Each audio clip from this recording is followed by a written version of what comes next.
you going, guys? Call you Northcoast Constrictors. Welcome back to the channel. It's been a while. And as you can see, I am preparing hatchling tubs. That means we've got a lot of hatchlings that have hatched in the last couple of days. They've had their first, well, not the last couple of days, the last 2 weeks. They've had their first shed and they are now ready to go into their individual tubs, which is a standard hatchling tub.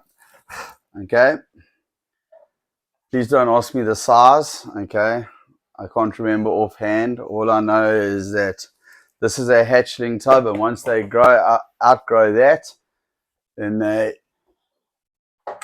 move into a yearling tub, which comes, these come basically as like a set.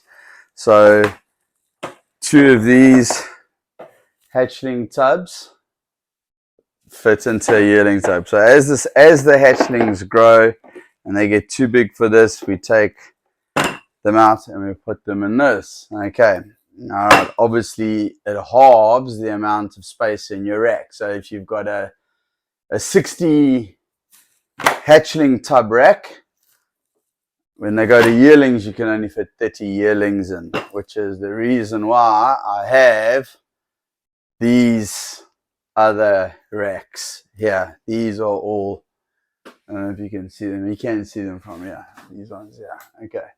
These are 7 liter. These are 7 liter. These are 4 liter. So basically, they will migrate from here to here, or from here to here. But this is slightly bigger than this 4 liter.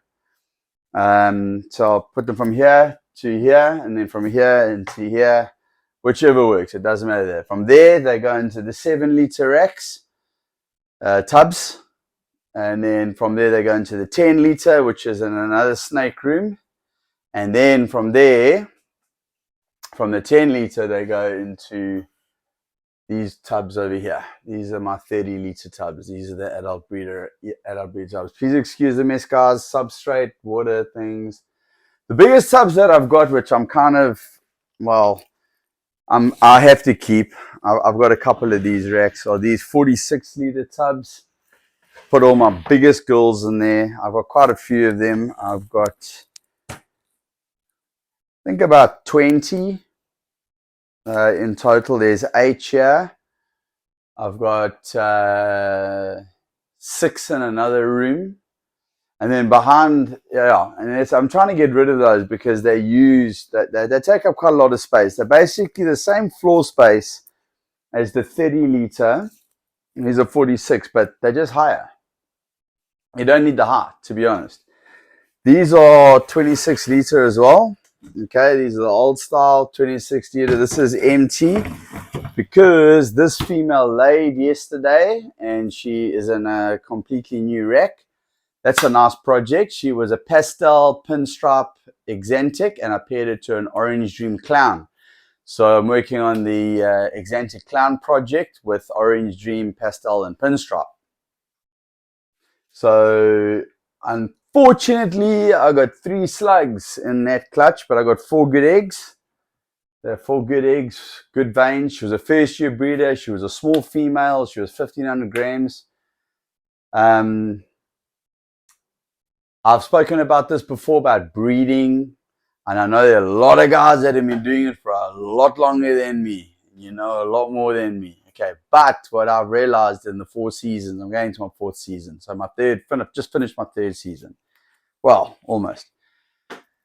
All of my females that were under 1,800 grams threw slugs. The bulk, when I say slugs, not the whole clutch, but I'm saying there were 2 or 3 slugs in each clutch.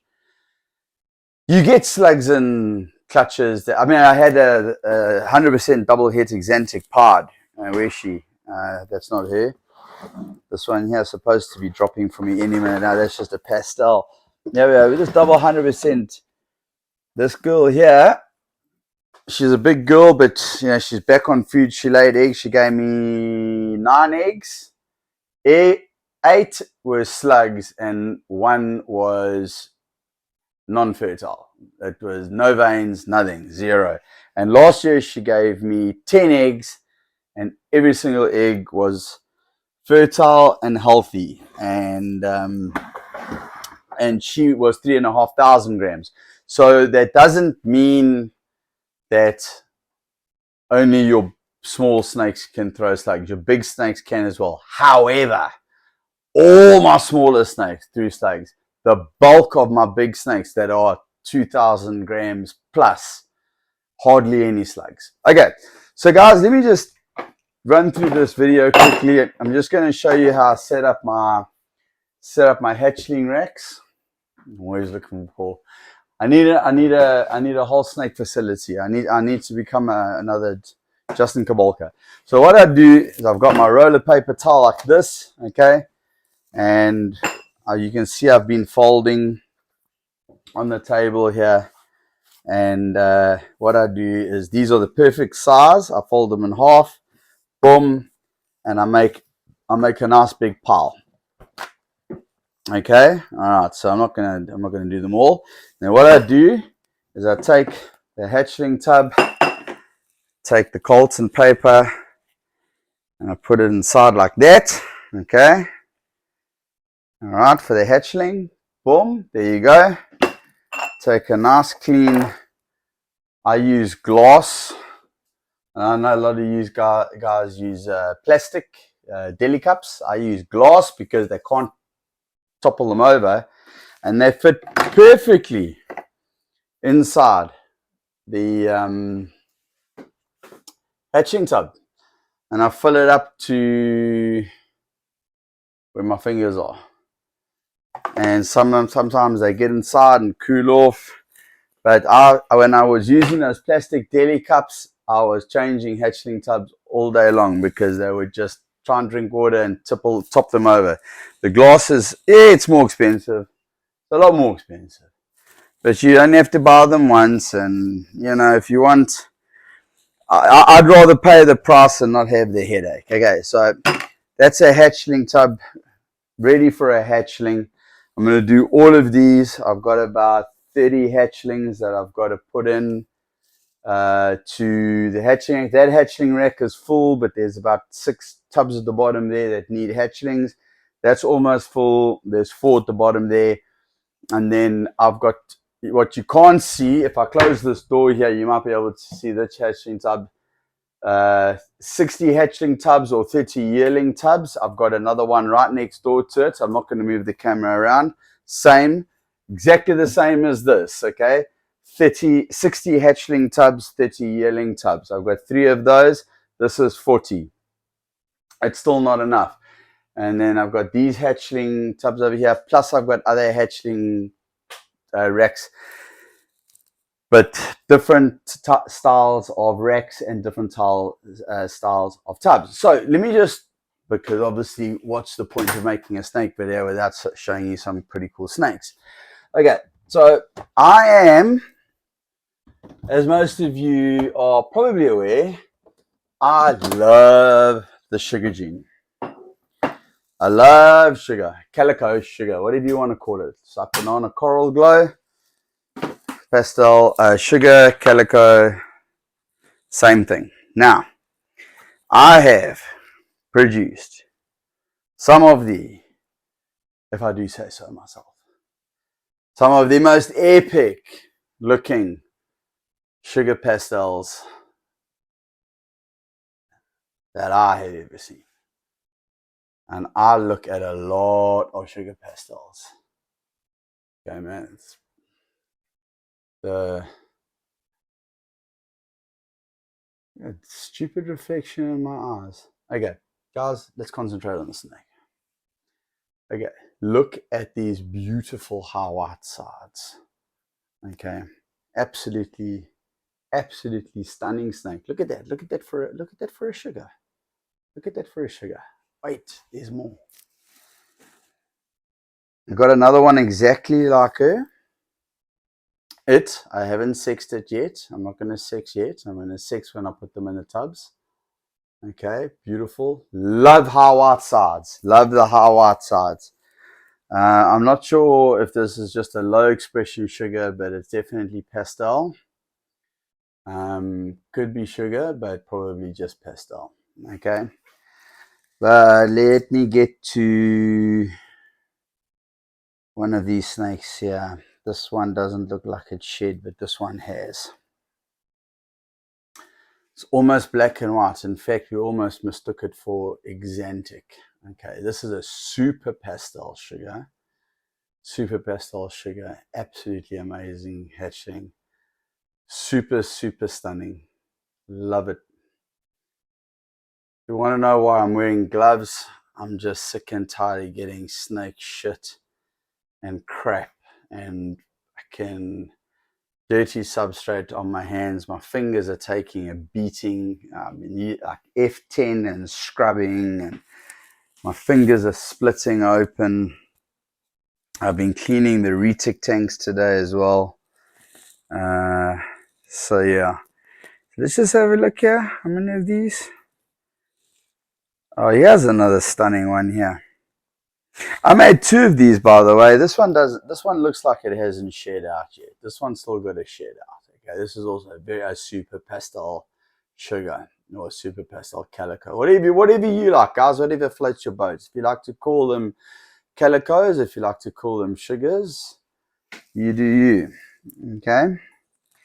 Yeah, here we go. Here we got a nice one with a little bit less, a little darker, okay, but still lovely oranges, some lovely pinks, lovely yellows. Now, guys, I'm not just stopping at sugar calico. It's a project. I mean, sugar pastel. It's a shed. One of the ultimate projects that I'm working on and that I will achieve, and I know there's another breeder that's done it. Well done to him. He imported the snakes. He didn't produce them, but he imported them, and he's jumped probably about 2 years ahead of me, and I don't blame him. I would have done the same thing if I had the money. Pastel sugar desert ghost. Okay, and another thing that I want to add into that combination is NG. So let me show you what an NG sugar looks like. All right, this is my beautiful NG sugar. Okay, she's an adult female. She's she's a sub-adult, but almost an adult. I haven't weighed her lately. Okay, this is what NG does to the sugar gene. Look at those markings. They're actually like so bright yellow.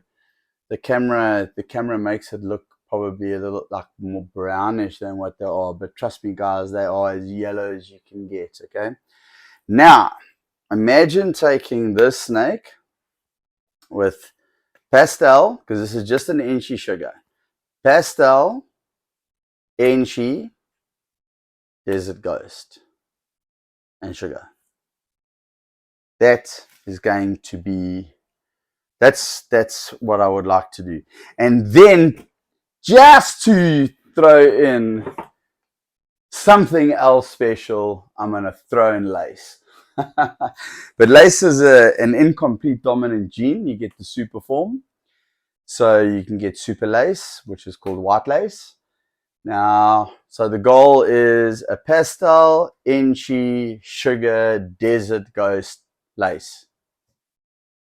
That's what I would like to produce one day in the future. I have all the building blocks for it. I have all the snakes. I have got a pastel, sugar, 100% het desert ghost female on its way to me as we speak. Okay? Which will be paired up to one of my desert ghost powerhouse males, okay, to produce visuals. So we are already going to be producing in 2025, we will be producing pastel sugar desert ghosts. Okay, there may be even leopard in there, because one of the desert ghosts has got leopard, one of the males, and the other male is a pastel pinstripe spot-nosed desert ghost. And yeah, and there's another desert powerhouse desert ghost male that I'm looking at the moment, from another breeder. I'm just trying to work out finances, money. It's very expensive. It's powerhouse boy, very, very powerhouse boy. I'm going quite hard on the desert ghost stuff, but with combos, with combos that I find amazing. Like, you see, this is the thing, guys. When you get new breeders, old breeders know this. If you want to enjoy this hobby, and you want to, obviously you got to produce what other people aren't, or what very few people are producing. But you got to produce what you look at and you go, wow. I mean, like some guys walk into my collection. Harpo, I've got a lot of Harpo, and I'm not like a massive fan of Harpo. It works well with some genes. It doesn't work well with other genes. It's also like Harpo. Pastel in clown doesn't look great at all. Okay, I hatched out some pastel clowns, and they really make the snake dirty, you know.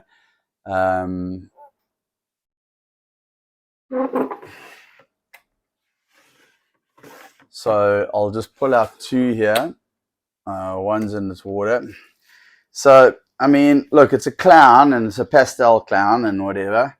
Okay, but I mean, it really does, like, you see how it smudges there. I have got like the light on it and stuff like that. Now I want to show you what the snake, okay, I do, it is going into shed. Okay, so all right, we have got a pink belly there, so it is a little bit duller than normal.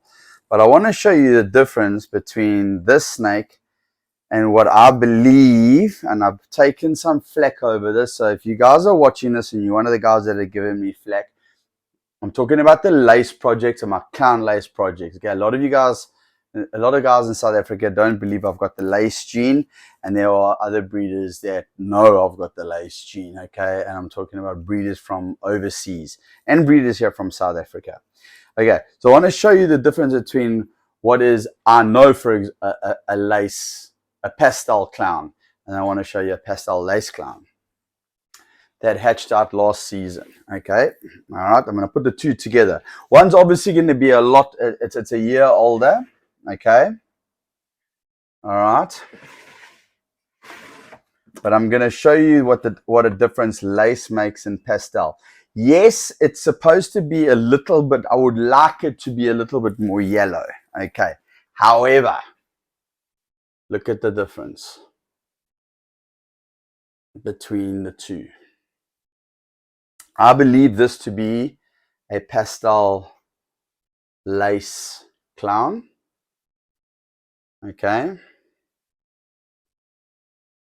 all right, look at those marks. Look how clean it is.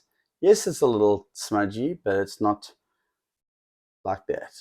Okay, just improved with age. Not only that, when this one was born, the silver dorsal stripe, when this was born, it had a very slight silver stripe, but this now is a year old.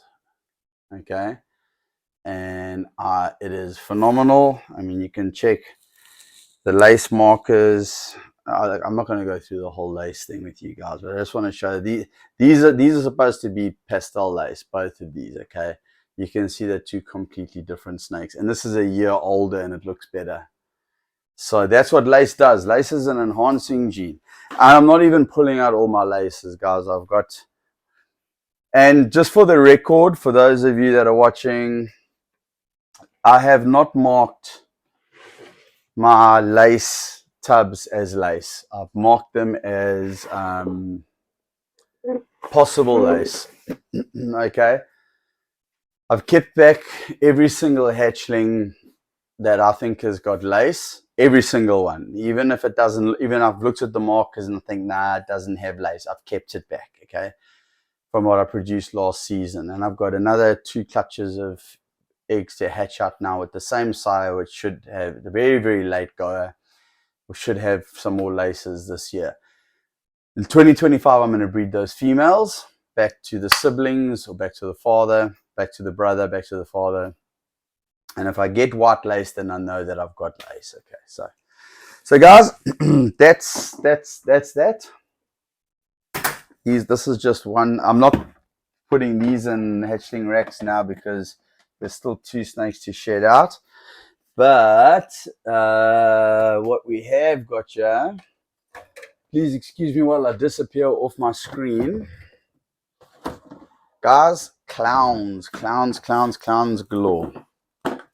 Have you ever, now I'm going to show you this because I have produced some of the most epic, if I do say so myself, clowns that I've ever produced. They are so dark. They are so dark. They are so black. They almost look like chocolate clowns, but they're not. Okay. All right. The camera is making them look lighter because the light is shining on it. So if you shine anything on it, they're going to look dark. But look at those dorsals. Okay. They are black. Look at this one. Look at these 2. Look at these 2. I'm going to show you some more here. I mean, it's ridiculous. I mean, and this came from a het clown. This was an OD clown. Some of these have got orange dream. There's an OD clown to 100% het clown. This one, this looks like an OD. This looks like an OD clown to me. But I mean, the dorsal, the pattern on that dorsal is just frigging ridiculous, man. It's just so insane. They are some of the most beautiful clowns. Here we've got one here which is just an OD het clown. You can see the orange dream in it. Okay, so that comes from the dad, the sire. It's a het clown. This is not a visual clown, but it's an OD 100% het clown. I think out of the entire clutch, I got only 2 non-visuals. I think this is just a normal. There's no OD in here. I don't know. I don't think so. Not compared to the other one. Okay, but this is just maybe OD, maybe not. I don't know. They've had all their sheds, but the rest of them, I mean, I think, to be honest, I can't choose a favorite. But if I have to look at one, as far as the patterning goes, I think these two here are possibly my favorite clowns out of this clutch. They are epic.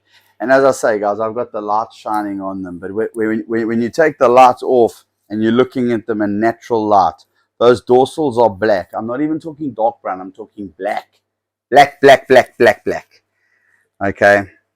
And then we've got this beautiful one here, also black, and then it lightens up towards the head.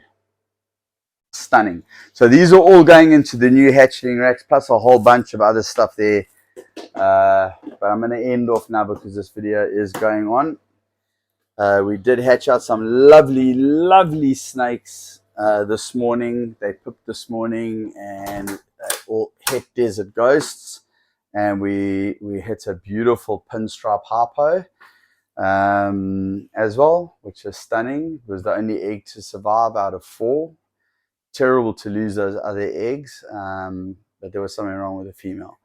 Guys, so yeah, got the gloves on, everything's sterilized, and I'm just maybe packing. Please consider liking and subscribing if you haven't done so already. And we will see you on the next video, guys. Great. There is a video coming up in about, I would say, let's have a look at the hatch date, the 7th. So in about 5 to 7 days time, there is a clutch that I'm holding thumbs for, because this is going to be a hit and miss. Okay, I can either hit some of the most intensely beautiful snakes ever, or they look really good, or they look really bad. Okay, so we're looking at the ultramale albino. Okay, a visual ultramale albino. Okay, the sire is an ultramale 100% het albino, and the female is 100% double het ultramale albino. So not everything is going to be ultramale albino. However, I have seen some pictures of ultramale albinos. I've never produced them. This is the first year that I've gone for that pairing. They were up to size, so it was their first pairing. And I do not know.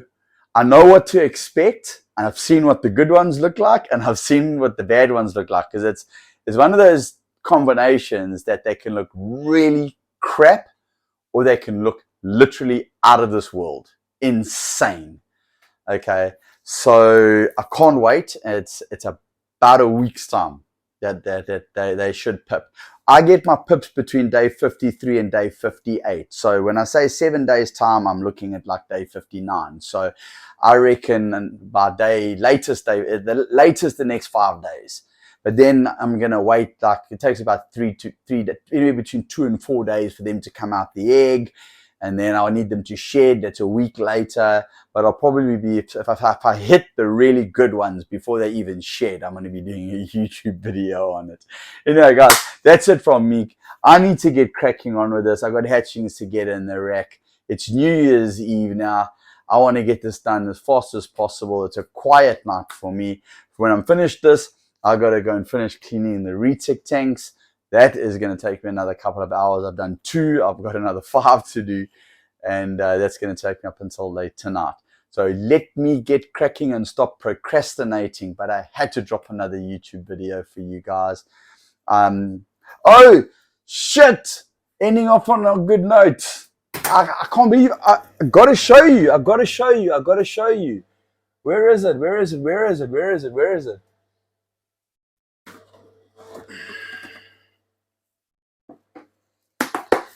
Ta-da! Hasn't shed yet. Hasn't shed.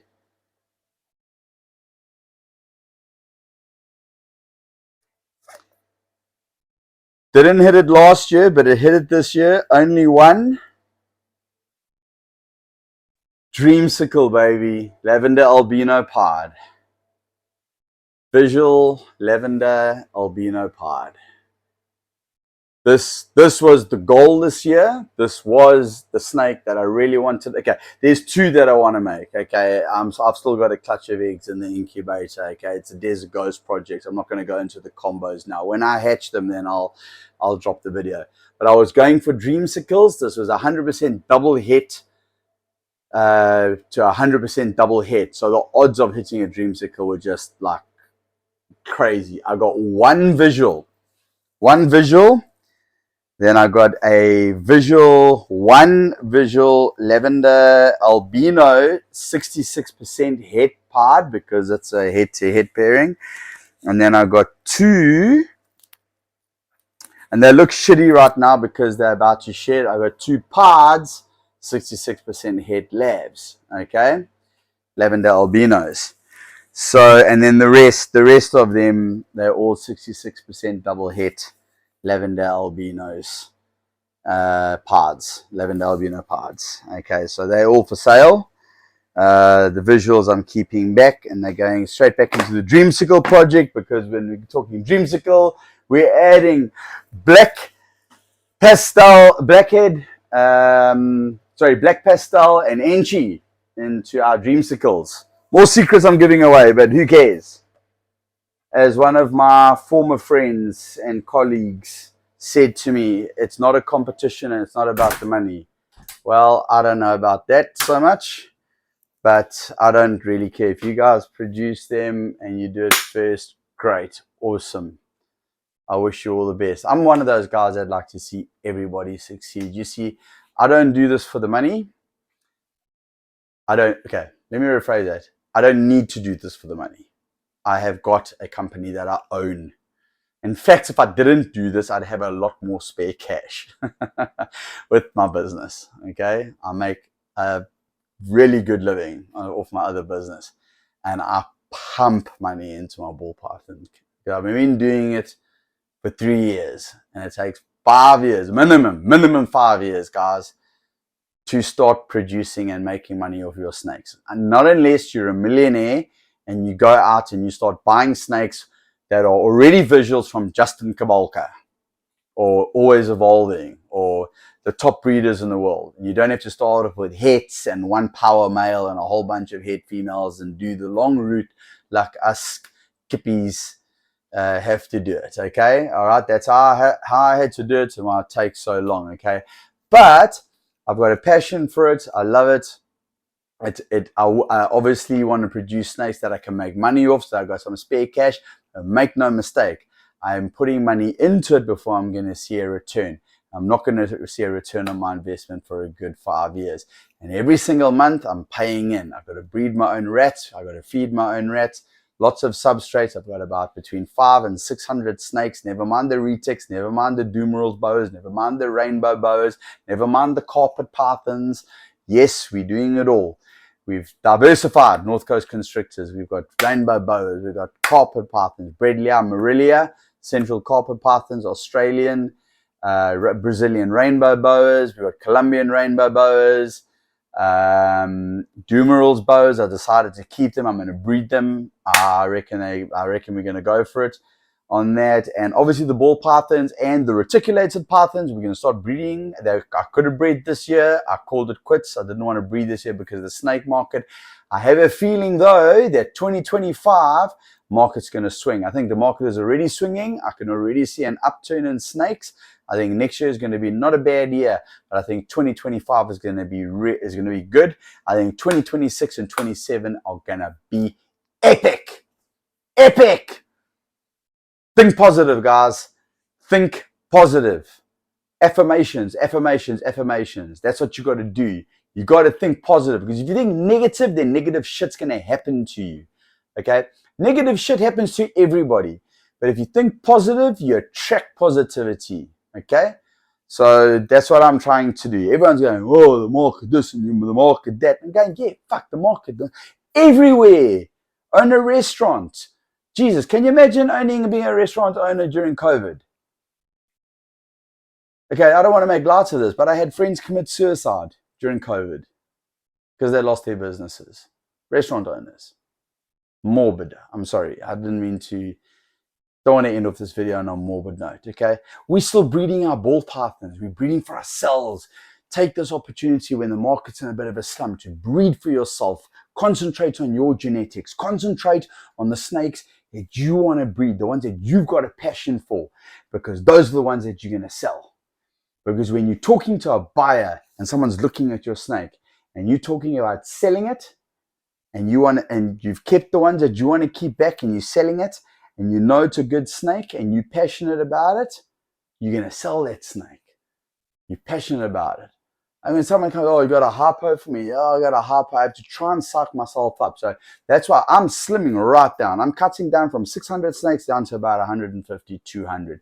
I've got everything that I need now to produce what I want that's high end. Okay. I've got two target markets. My high-end target market, which is overseas. It's not here in South Africa. There are very few breeders that are going to buy from me in South Africa with the kind of snakes that I'm producing. And on the lower end of the spectrum, there's too many guys breeding lower end snakes and dropping prices like silly. So I'm not even concentrating on that. I've got my snakes that I know I'm going to sell at expos for the walk-ins, the people that go look visual. Okay, oh, I want that snake. I want that snake. I already know the genetics. I did my first expo the other day, about 2 weeks ago. I know already what I'm taking to the next expo. Next expo is a bigger expo, and there are high-end snakes that are going to sell there. But there are a lot of walk-ins, and I already know what snakes they want. And good for me, lucky, I got a hatchling rack full of those kind of snakes that will sell. Boom, boom, boom, boom, boom, boom. The ones that sold, the ones I know that are going to sell at expos, those are the ones I'm going to breed for the South African market. I'll go to every single expo. I'll take about 100 of them with me. Boom, and I'll be sold out within 3 hours. I sold out of those snakes in 20 minutes. And on my very, very first expo, I sold out in 20 minutes. The snakes that I thought would sell set, I had to bring them home with me. So now I know.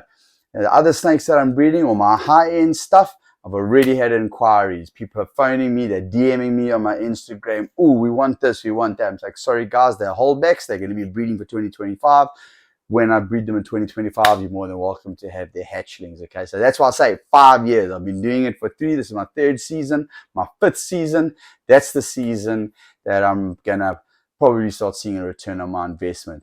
Anyway, as once again I go rambling on, guys, thank you for watching. You can find us on Facebook, you can find us on Morph Market, you can find us on Instagram, and obviously we're on YouTube, where you've just seen this very long video, and I hope you enjoyed it as much as I enjoyed making it. Guys, Happy New Year. May 2024 bring you health, wealth, and happiness. Cheers.